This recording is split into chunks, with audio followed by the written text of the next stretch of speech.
அப்ப இவங்களுக்கு எல்லாம் அனுபவம், அவர் எம்எல்ஏ ஒரு வாட்டி இருந்திருக்காரு, பட் ஆனா அனுபவம் கம்மி தான். அப்ப நீங்க வந்து ஆதவர்ஜுனாக்கெல்லாம் ஒண்ணுமே கிடையாது, ஜீரோ. பணம் மட்டும்தான் இருக்கு, பணத்தை வச்சு என்ன வேணாலும் பண்ணலான்ற ஒரு மனநிலையில உள்ள ஆள் அவர்லாம்.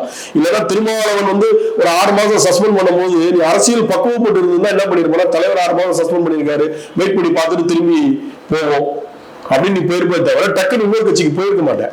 அப்ப என்னன்னா நம்மள்ட்ட பணம் இருக்கு, எது பண்ணாலும் நம்ம எப்படியாவது ஆயிடணும். இதே ஆதவர்ஜுனா போன 2021 தேர்தலில் திமுக ஐடி விங்காக வேலை பார்த்தவர், சபரீசனோட ரொம்ப க்ளோஸ், அது ஊருக்கே தெரியும்.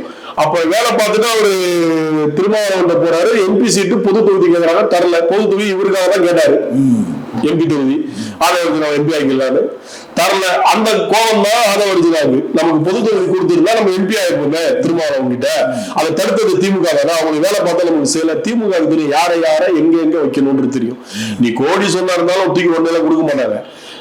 அந்த மாதிரி அவர்கள் எல்லா அரசியலும் பார்த்தவர். இப்ப விஜய் வந்து இவ்வளவு தூரம் வந்து கோர்ட்ல இவ்வளவு தூரம் ஒரு குட்டு வாங்கி இருக்காருன்னா, இப்ப வந்து கோர்ட் ஏன் கைது பண்ணலன்னு கேக்குது, ஏன் வண்டிய இது பண்ணல, இவருக்கு ஏன் நீங்க இது பண்றீங்கன்னு கேக்குது. இதுக்கப்புறம் அரசு ஏன் நடவடிக்கை எடுக்கலதான் கேட்டிருக்காங்க.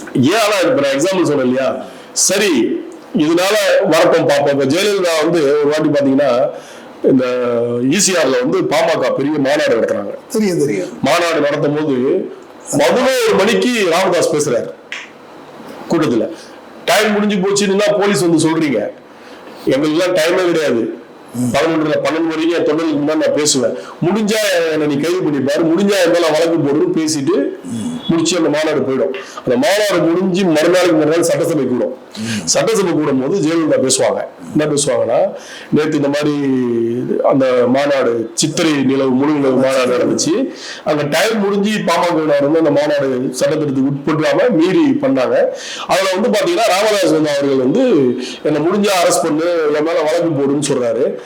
அவருடைய வேண்டுகோளுக்கு இணங்க, அவர் விருப்பத்துக்கு இணங்க அவர் மீது உடனடியாக வழக்கு பதியப்படும் சொல்லி கைது செய்யப்படும் சொல்லி கைது பண்ணாங்க. கைது பண்ணாலும் ரொம்ப நேரம் உள்ள இருந்தாரு. கலைஞர் எல்லாம் போய் திருச்சியில பார்த்தாரு, உங்களுக்கு ஞாபகம் இருக்கும்.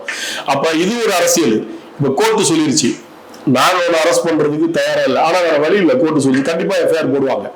கோர்ட்டு சொல்லியும் எஃப்ஐஆர் போடாம இருக்க மாட்டாங்க, கண்டிப்பா போடுவாங்க. போடும்போது அது என்ன ரியாக்ட் ஆகுதுன்றது அதுக்கப்புறம் பொறுத்துதான் இருக்கு.